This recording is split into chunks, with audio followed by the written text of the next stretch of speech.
Now, WJC's Purple Playbook brought to you by M&T Bank.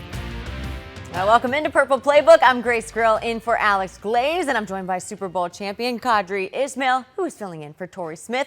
Lots to get into as the Ravens addressed a huge need at O-line with their first pick in the 2026 NFL Draft. The Ravens selecting Vega Ioane with the 14th overall pick. The 6'4", 320-pound guard from Penn State was formally introduced Friday at the Castle, and Alex Glaze caught up with him afterwards.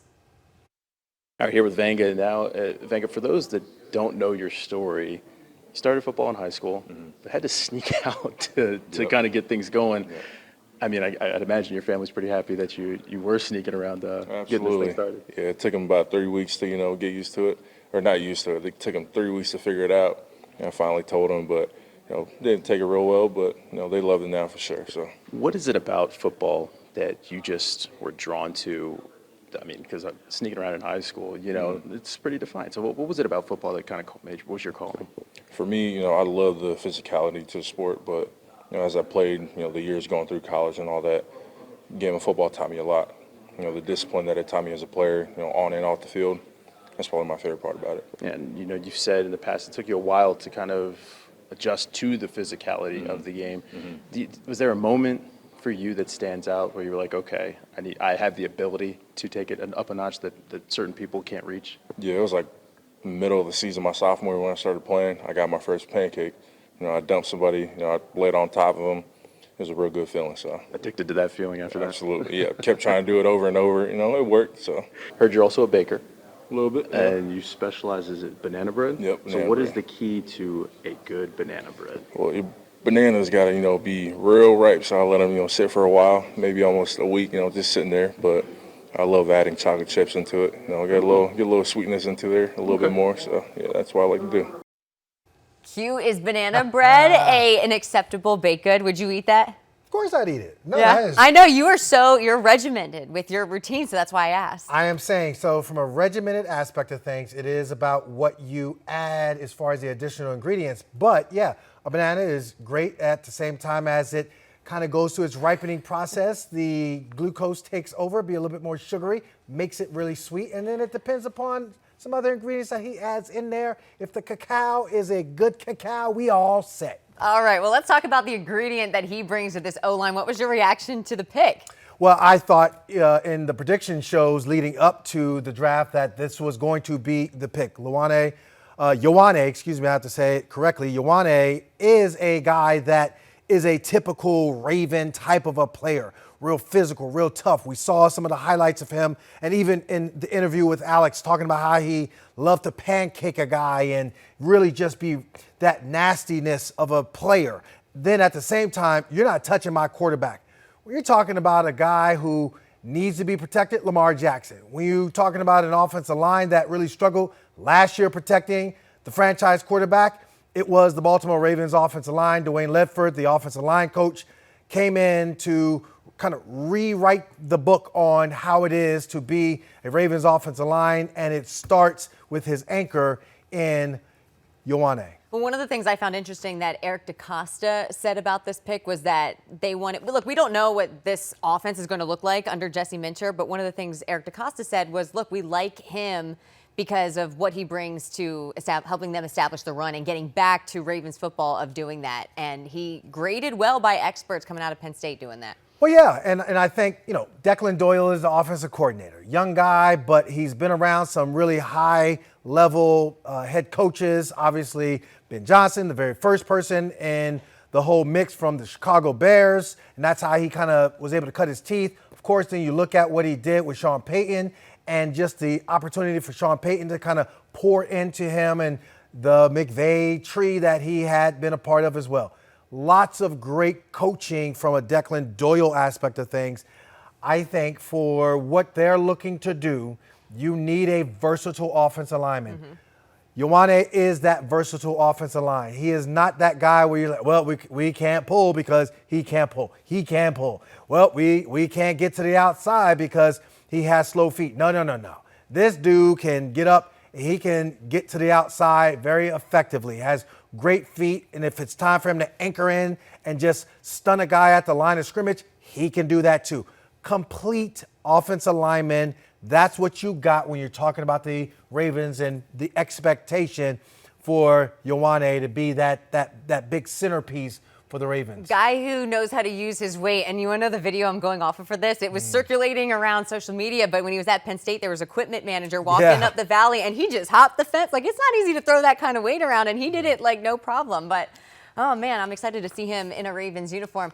Let's take a look at this new look Ravens O-line, though. We're going to bring it up for you on the screen. So this is how that offensive line looks right now. You got Ronnie Stanley at left tackle. Then next to him, it's the new guy, Vega Ioane, Danny Pinter there at center, who the Ravens signed last month on a one-year deal. You got Josh Simpson and Roger Rosengarten on the right side. What do you think of that lineup as it stands right now? So far, so good. I think that there's still a lot of time that they will look at this draft and say, okay, who else can we bring in to compete? I don't think this line is certainly finished yet. Simpson, of course, he former Raven, but now he comes back into the fold. It'll be interesting to see how he kind of continually does his thing. But ultimately, I think Pinter, in my mind, I would love to see them get Connor Lew. I think that would be a great pick if, in fact, he'd be available when the Ravens come up in the third day of the draft. This is where, again, you're not done. You can't just say, hey, this is the line and that's it. I think there's a lot of work left to be done. Ioane being the centerpiece of the interior portion of it all. Let's go. Let's go. What was your reaction just to him? You mentioned it earlier, just his thing like, oh, no one's getting to my quarterback. You got to love that energy, right? Absolutely love it. Absolutely. You could see the mindset. You could see what it is to, bring a little nastiness, a little edge. I remember so interesting when I was a rookie in the league and Hall of Famer in Randall McDaniel. Well, he was our guard. He was our starting guard and unbelievable player. Well, I'm coming back from a pass and I'm jogging back and I made the bad decision to go between him and our center. And homeboy gave me a forearm shiver to the chest that I'll never forget. But he's like, no. Nobody comes to our line. And I was like, wait a minute, bro. I'm going to go through the line. And it became a thing that I quickly realized isn't necessarily a thing because he's so serious about it that there was times where I would try to sneak in and think that I would be able to do it. And he would grab my shoulder pads and yank me back. It was hilarious, but not. The point is that you have to have that mindset as a guy who is on the offensive line. You shall not pass. This ain't that. My quarterback is about to do what he needs to do.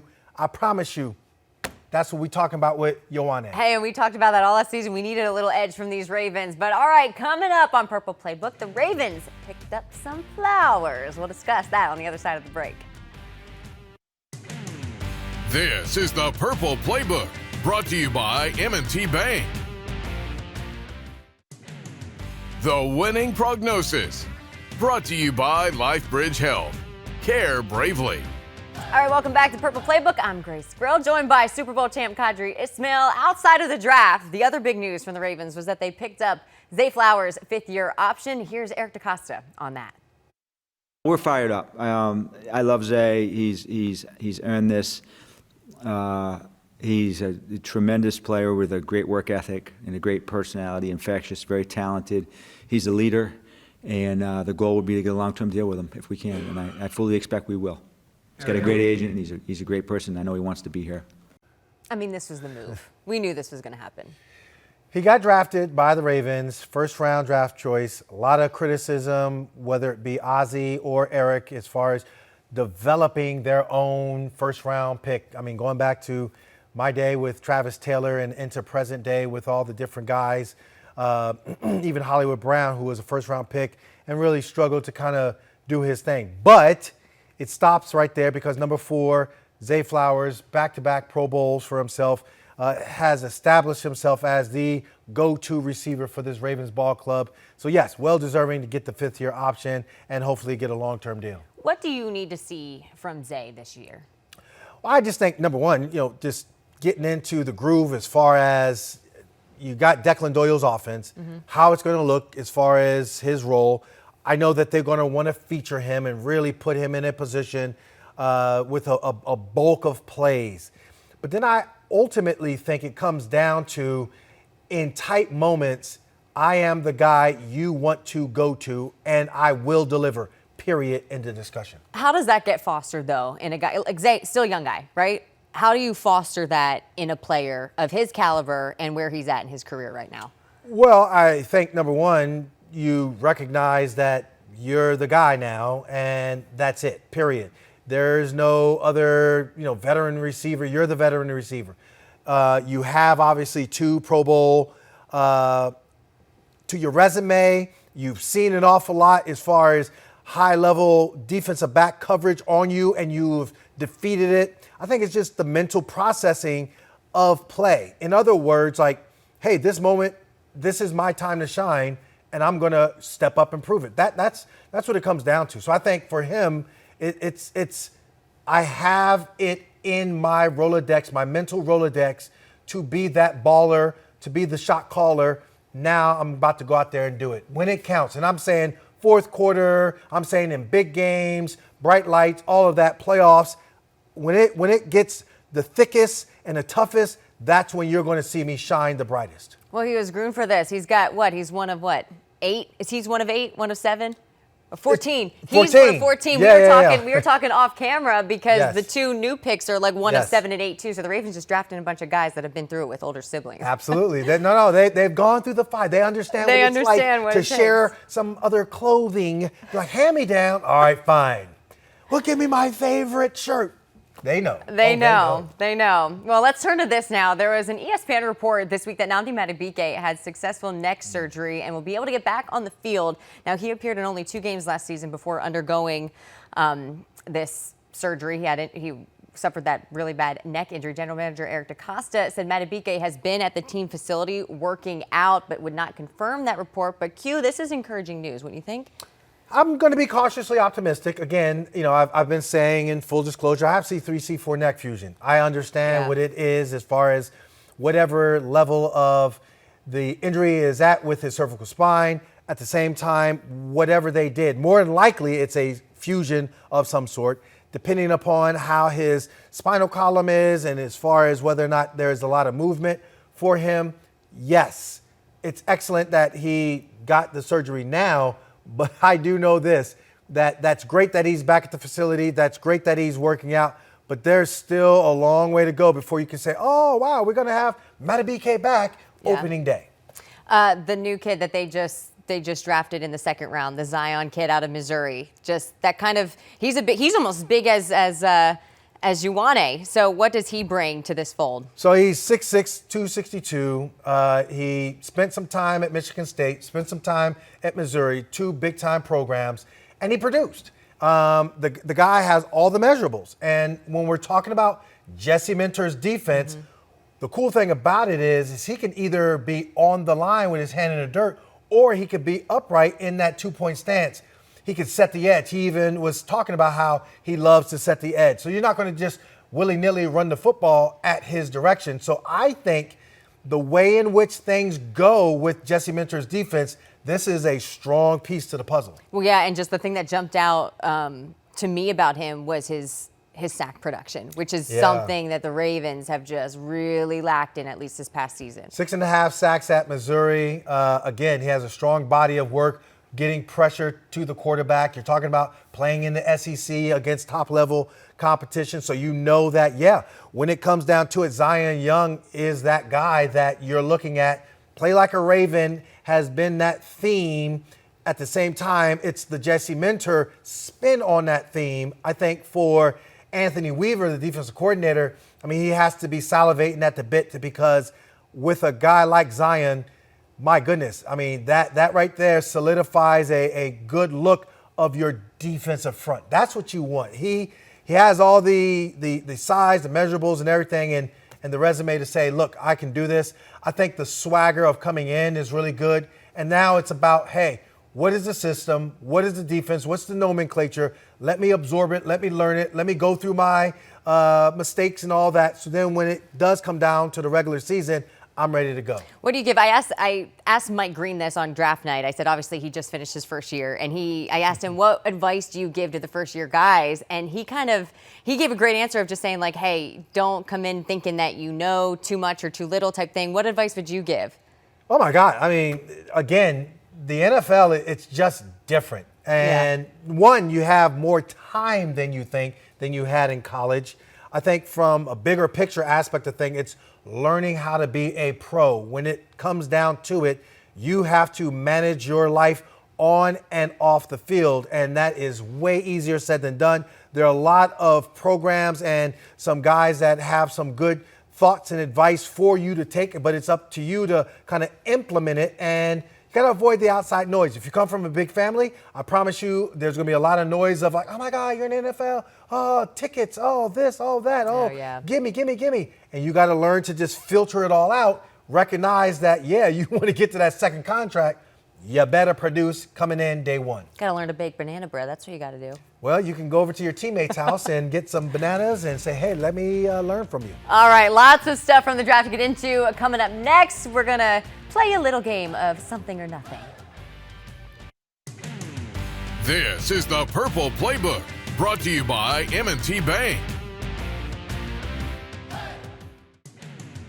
The Bottom Line, brought to you by M&T Bank. All right, welcome back to Purple Playbook. I'm Grace Grill, joined by Qadry Ismail, and we're going to play a game that we call Something or Nothing Draft Edition. So we're going to start off with the draft being held at Pittsburgh. I know this is Baltimore country. We do not give Pittsburgh any props, but I did think that they did a really good job with that city. Me, as a Pennsylvanian, I don't think I ever saw Pittsburgh look that good. I was like, wow. But the crowd's there. 320,000 people, the largest that they had attend the draft. Is that something or nothing? I think that's something. I am from northeastern Pennsylvania, and I will tell you that the NFL constantly just knocks it out the park as far as the offseason is concerned. When you're talking about the draft, and it was held at the Sheridan and this little hole in the wall, and they're talking about like, oh, gee, with the first pick in the, and you're going through the whole process of however many rounds that they had. I think this is absolutely something. I think that, when they had it in Detroit and I saw the mass of crowd and just how they did it was fantastic. Then they talked about having it in Green Bay, and I was like, I remember going through an offseason in Green Bay, and it's like there is nothing in Green Bay, but the mass of people to show up there, woo, to have it in Pittsburgh and the way they did it, fantastic. I hope Sashi Brown, the Ravens team president, can go ahead and persuade Roger Goodell and company to bring it here to Baltimore. So it's funny, draft night, my photographer that was out with me, we were kind of discussing that. We're like, I don't know where you would have it. Obviously, you have to have the Inner Harbor be shown because that's like Baltimore's thing. But that would take some planning for sure. But coming to D.C., that should be pretty cool. Yeah, it should be. I think, they probably could have it on the mall, I'm sure. And that would be kind of, cool and the backdrop of it all. But, at the same time, I'm kind of like, okay, D.C., y'all can do that. But you got to come up the Beltway and have a really good time with the flock. The flock, I think, would show out and really be good hosts. I think so, too. All right, our next topic. This was interesting from draft night. Sean McVay and the Rams drafting Ty Simpson at number 13, but we don't know exactly how Vay felt about it. Take a listen. How you doing, buddy? I'm great. How are you? Good, man. Well, congratulations, man. Excited to get to work with you. It's going to be a lot of fun, buddy. Let's go make history, Coach. Yeah. No, and hey, enjoy this night, man. You earned it. Have fun. Tell your family we're excited to meet them, and can't wait to get going with you, buddy. It was interesting. I mean, I think that is absolutely something. Grace, like you were laughing in the break. I didn't even get that. Well, Les Snead, he's like, all right, you know what? We're going to draft our quarterback. No. I'm Sean, and you're Les, and I get it that, you got your role, but I'm the head coach, and we already got our quarterback. We already got our quarterback in Matthew Stafford, and now you're going to come in here, and you're just going to jack the whole thing up by thinking that this dude who has 15 starts should be our number one pick. Now, general manager, they have to look to the future, and I get all that. But the way in which that phone call took place, like if I am Ty Simpson, I'm like, all right, thank you, coach. But then if I'm like, Sean McVay, all right, let's not get ahead of yourself. homeboy, because you're going to have a clipboard and the headsets. And, yeah, by the way, Matthew, when he comes to the sideline, he likes his Gatorade lukewarm. So make sure you give him the cup just purposefully on time, okay? Don't go ahead and talk to him and ask him, what coverage did you see? All we want to do is make sure you give him the cup just right. He likes the logo of the Gatorade just right, and give it to him, because that's what you're going to be doing next year. If he was your water boy, what color Gatorade are you putting in that I thing? ain't putting no Gatorade in. I'm putting in water. Water. Lukewarm water. I shouldn't have asked that question. Not going to have any of that. You know, honestly, picking them at 13, I was kind of shocked. And my mind went to, how many first-round quarterbacks has Alabama done? And it was actually more than I thought. Since 2020, there's been like 4 or 5, they said. Oh, God. You know, that's interesting. Jalen Hurts, Tua Tagovailoa are the 2 that come to my mind, and all the things. Mac Jones as well. Those are 3 right off the top of my head. You can add Ty Simpson to that. All right, we got to take a quick break, but when we come back, we'll wrap up the show. This is the Purple Playbook, brought to you by M&T Bank. Now, WJC's Purple Playbook, brought to you by M&T Bank. All right, time to wrap things up here, but obviously exciting time for these new rookies. Do you have a favorite memory from your first practice as a rookie? Well, I don't have a favorite memory practice-wise, but I have a favorite memory meeting-wise, because Dennis Green, our head coach, rest in peace, he was up there talking, and I had to go to the bathroom so incredibly bad. And I was sitting there like, I am so hydrated. I drink too much water. Oh, my God. And then all of a sudden, he breaks the meeting. We were about to break up, and I leaned over to Chris Carter. Hey, is it okay if I go to the bathroom? He goes, rookie. And he said it real loud. Rookie, you in the pros now. You don't need to raise your hand and ask if you go to the bathroom. I was like, okay. Yeah, I went out there, went to the bathroom, came back, and rest was history. It worked out all right. It worked out all right. It worked out all right. All right. Well, thank you for joining us on this edition of Purple Playbook. He's Qadry Ismail. I'm Grace Grill. We will see you later.